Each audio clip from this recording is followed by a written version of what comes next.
Tonight on Midnight Reads, we'll finish the story of A Case of Identity from The Adventures of Sherlock Holmes by author Conan Doyle. Sherlock Holmes sat silent for a few minutes with his fingertips still pressed together, his legs stretched out in front of him, and his gaze directed upward to the ceiling. Then he took down from the rack the old and oily clay pipe, which was to him as a counselor, and having lit it, he leaned back in his chair, with the thick blue cloud wreath spinning up from him and a look of infinite languor in his face.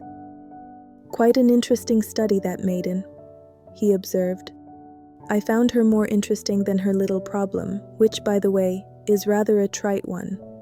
You will find parallel cases if you consult my index in Andover in '77, and there was something of the sort at The Hague last year. Old as is the idea, however, there were one or two details which were new to me, but the maiden herself was most instructive. You appeared to read a good deal upon her, which was quite invisible to me," I remarked. "Not invisible, but unnoticed, Watson. You did not know where to look, and so you missed all that was important. I can never bring you to realize the importance of sleeves, the suggestiveness of thumbnails, or the great issues that may hang from a bootlace. Now, what did you gather from that woman's appearance? Describe it." "Well, she had a slate-colored, broad-brimmed straw hat with a feather of a brickish red. Her jacket was black, with black beads sewn upon it, and a fringe of little black jet ornaments. Her dress was brown, rather darker than coffee color, with a little purple plush at the neck and sleeves. Her gloves were grayish and were worn through at the right forefinger. Her boots I didn't observe. She had small round hanging gold earrings and a general air of being fairly well-to-do in a vulgar, comfortable, easy-going way." Sherlock Holmes clapped his hands softly together and chuckled. "'Pon my word, Watson, you are coming along wonderfully. You have really done very well indeed. It is true that you have missed everything of importance, but you have hit upon the method, and you have a quick eye for color. Never trust to general impressions, my boy, but concentrate yourself upon details. My first glance is always at a woman's sleeve. In a man, it is perhaps better first to take the knee of the trouser. As you observe, this woman had plush upon her sleeves, which is a most useful material for showing traces. The double line a little above the wrist, where the typewritist presses against the table, was beautifully defined. The sewing machine of the hand type leaves a similar mark, but only on the left arm and on the side of it farthest from the thumb, instead of being right across the broadest part, as this was. I then glanced at her face, and observing the dint of a pince-nez at either side of her nose, I ventured a remark upon short sight and typewriting, which seemed to surprise her. It surprised me, but surely it was obvious. I was then much surprised and interested on glancing down to observe that, though the boots which she was wearing were not unlike each other, they were really odd ones, the one having a slightly decorated toe cap and the other a plain one. One was buttoned only in the 2 lower buttons out of 5, and the other at the 1st, 3rd, and 5th. Now, when you see that a young lady, otherwise neatly dressed, has come away from home with odd boots, half-buttoned, it is no great deduction to say that she came away in a hurry." "And what else?" I asked, keenly interested, as I always was, by my friend's incisive reasoning. I noted, in passing, that she had written a note before leaving home but after being fully dressed. You observed that her right glove was torn at the forefinger, but you did not apparently see that both glove and finger were stained with violet ink. She had written in a hurry, and dipped her pen too deep. It must have been this morning, or the mark would not remain clear upon the finger. All this is amusing, though rather elementary. But I must go back to business, Watson. Would you mind reading me the advertised description of Mr. Hosmer Angel?" I held the little printed slip to the light. "Missing," it said.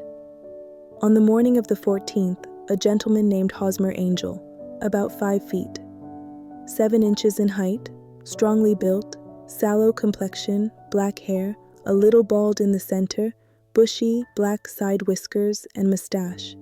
Tinted glasses, slight infirmity of speech.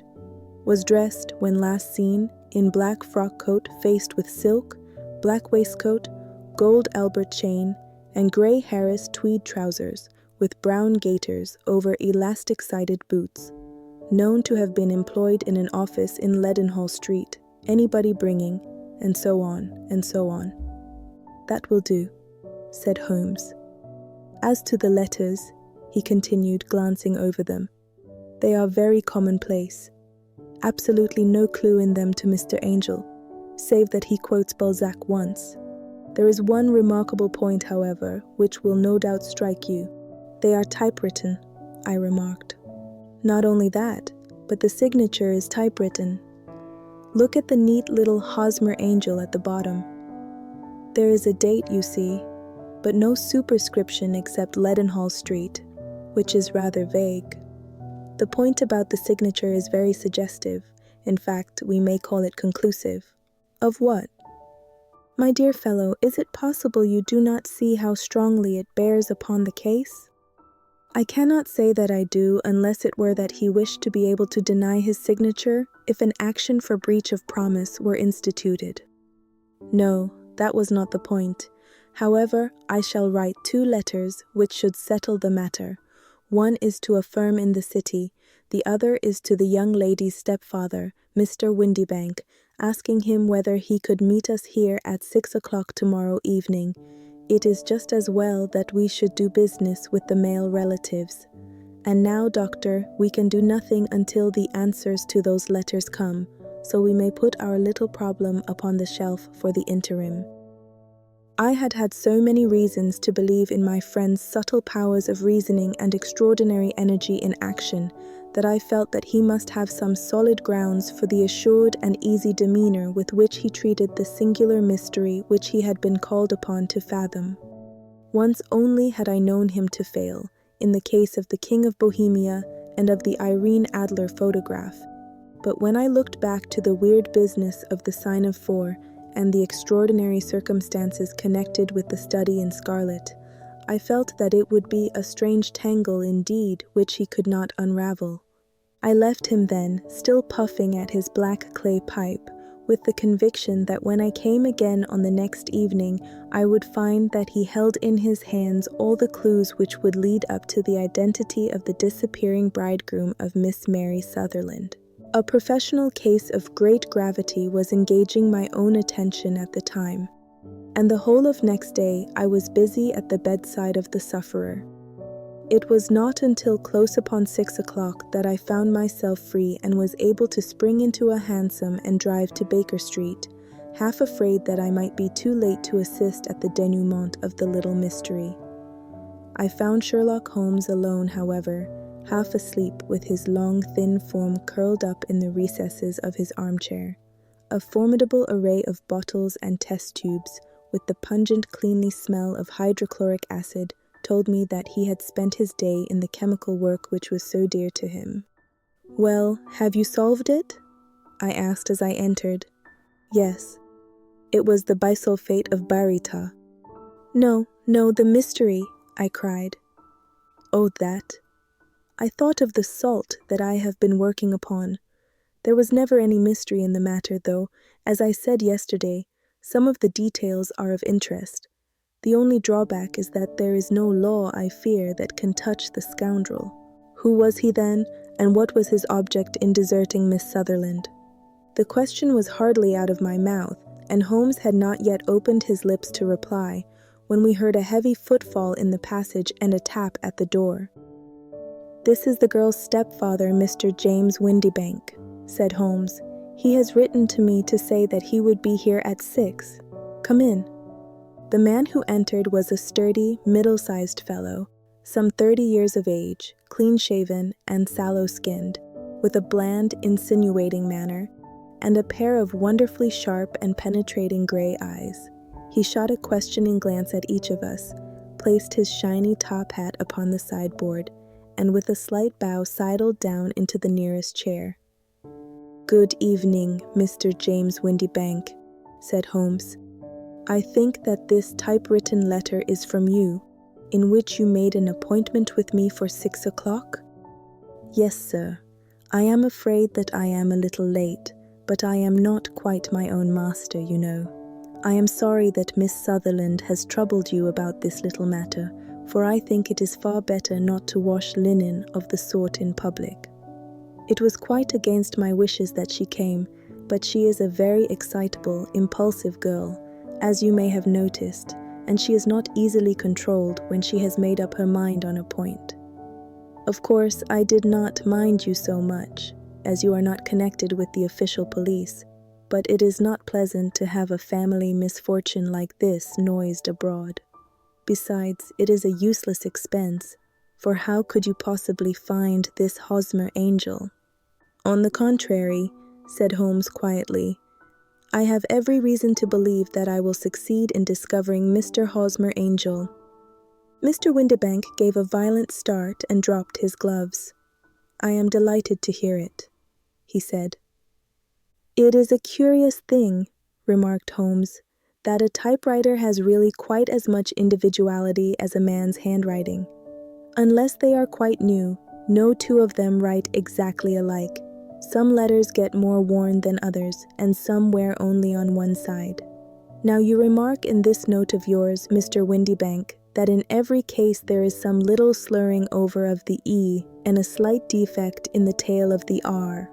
There are 14 other characteristics, but those are the more obvious. We do all our correspondence with this machine at the office, and no doubt it is a little worn," our visitor answered, glancing keenly at Holmes with his bright little eyes. "And now I will show you what is really a very interesting study, Mr. Windibank," Holmes continued. "I think of writing another little monograph some of these days on the typewriter and its relation to crime. It is a subject to which I have devoted some little attention. I have here 4 letters which purport to come from the missing man. They are all typewritten. In each case, not only are the E's slurred and the R's tailless, but you will observe, if you care to use my magnifying lens, that the 14 other characteristics to which I have alluded are there as well." Mr. Windibank sprang out of his chair and picked up his hat. "I cannot waste time over this sort of fantastic talk, Mr. Holmes," he said. "If you can catch the man, catch him, and let me know when you have done it." "Certainly," said Holmes, stepping over and turning the key in the door. "I let you know then that I have caught him." "What? Where?" shouted Mr. Windibank, turning white to his lips and glancing about him like a rat in a trap. "Oh, it won't do, really it won't," said Holmes suavely. "There is no possible getting out of it, Mr. Windibank. It is quite too transparent, and it was a very bad compliment when you said that it was impossible for me to solve so simple a question. That's right. Sit down and let us talk it over." Our visitor collapsed into a chair, with a ghastly face and a glitter of moisture on his brow. It's not actionable," he stammered. "I am very much afraid that it is not. But between ourselves, Windibank, it was as cruel and selfish and heartless a trick in a petty way as ever came before me. Now let me just run over the course of events, and you will contradict me if I go wrong." The man sat huddled up in his chair, with his head sunk upon his breast, like one who is utterly crushed. Holmes stuck his feet up on the corner of the mantelpiece, and leaning back with his hands in his pockets, began talking, rather to himself, as it seemed, than to us. "The man married a woman very much older than himself for her money," said he, "and he enjoyed the use of the money of the daughter as long as she lived with them. It was a considerable sum for people in their position, and the loss of it would have made a serious difference. It was worth an effort to preserve it. The daughter was of a good, amiable disposition, but affectionate and warm-hearted in her ways, so that it was evident that with her fair personal advantages and her little income, she would not be allowed to remain single long. Now her marriage would mean, of course, the loss of 100 a year, so what does her stepfather do to prevent it? He takes the obvious course of keeping her at home and forbidding her to seek the company of people of her own age. But soon he found that that would not answer forever. She became restive, insisted upon her rights, and finally announced her positive intention of going to a certain ball. What does her clever stepfather do then? He conceives an idea more creditable to his head than to his heart. With the connivance and assistance of his wife, he disguised himself, covered those keen eyes with tinted glasses, masked the face with a mustache and a pair of bushy whiskers, sunk that clear voice into an insinuating whisper, and doubly secure on account of the girl's short sight, he appears as Mr. Hosmer Angel and keeps off other lovers by making love himself. "It was only a joke at first," groaned our visitor. "We never thought that she would have been so carried away." "Very likely not. However that may be, the young lady was very decidedly carried away, and having quite made up her mind that her stepfather was in France, the suspicion of treachery never for an instant entered her mind. She was flattered by the gentleman's attentions, and the effect was increased by the loudly expressed admiration of her mother. Then Mr. Angel began to call, for it was obvious that the matter should be pushed as far as it would go if a real effect were to be produced. There were meetings and an engagement, which would finally secure the girl's affections from turning towards anyone else. But the deception could not be kept up forever. These pretended journeys to France were rather cumbrous. The thing to do was clearly to bring the business to an end in such a dramatic manner that it would leave a permanent impression upon the young lady's mind and prevent her from looking upon any other suitor for some time to come. Hence those vows of fidelity exacted upon a testament, and hence also the allusions to a possibility of something happening on the very morning of the wedding. James Windibank wished Miss Sutherland to be so bound to Hosmer Angel, and so uncertain as to his fate, that for 10 years to come, at any rate, she would not listen to another man. As far as the church door he brought her, and then, as he could go no farther, he conveniently vanished away by the old trick of stepping in at one door of a four-wheeler and out at the other. I think that was the chain of events, Mr. Windibank. Our visitor had recovered something of his assurance while Holmes had been talking, and he rose from his chair now with a cold sneer upon his pale face. "It may be so, or it may not, Mr. Holmes," said he. "But if you are so very sharp, you ought to be sharp enough to know that it is you who are breaking the law now, and not me. I have done nothing actionable from the first, but as long as you keep that door locked, you lay yourself open to an action for assault and illegal constraint." "The law cannot, as you say, touch you," said Holmes, unlocking and throwing open the door. "Yet there never was a man who deserved punishment more. If the young lady has a brother or a friend, he ought to lay a whip across your shoulders. By Jove," he continued, flushing up at the sight of the bitter sneer upon the man's face, "it is not part of my duties to my client, but here's a hunting crop handy, and I think I shall just treat myself to—" He took 2 swift steps to the whip, but before he could grasp it there was a wild clatter of steps upon the stairs. The heavy hall door banged, and from the window we could see Mr. James Windibank running at the top of his speed down the road. "There's a cold-blooded scoundrel," said Holmes, laughing, as he threw himself down into his chair once more. "That fellow will rise from crime to crime until he does something very bad, and ends on a gallows. The case has, in some respects, been not entirely devoid of interest." "I cannot now entirely see all the steps of your reasoning," I remarked. "Well, of course it was obvious from the first that this Mr. Hosmer Angel must have some strong object for his curious conduct, and it was equally clear that the only man who really profited by the incident, as far as we could see, was the stepfather. Then the fact that the 2 men were never together, but that the one always appeared when the other was away, was suggestive. So were the tinted spectacles and the curious voice, which both hinted at a disguise, as did the bushy whiskers. My suspicions were all confirmed by his peculiar action in typewriting his signature, which of course inferred that his handwriting was so familiar to her that she would recognize even the smallest sample of it. You see, all these isolated facts, together with many minor ones, all pointed in the same direction. And how did you verify them? Having once spotted my man, it was easy to get corroboration. I knew the firm for which this man worked. Having taken the printed description, I eliminated everything from it which could be the result of a disguise. The whiskers, the glasses, the voice, and I sent it to the firm with a request that they would inform me whether it answered to the description of any of their travelers. I had already noticed the peculiarities of the typewriter, and I wrote to the man himself at his business address asking him if he would come here. As I expected, his reply was typewritten and revealed the same trivial but characteristic defects.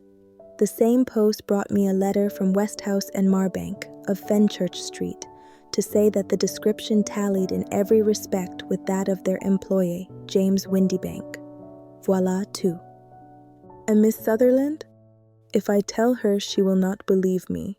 You may remember the old Persian saying, "There is danger for him who taketh the tiger cub, and danger also for whoso snatches a delusion from a woman." There is as much sense in Hafiz as in Horace, and as much knowledge of the world.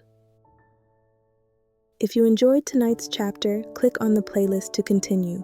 Sweet dreams.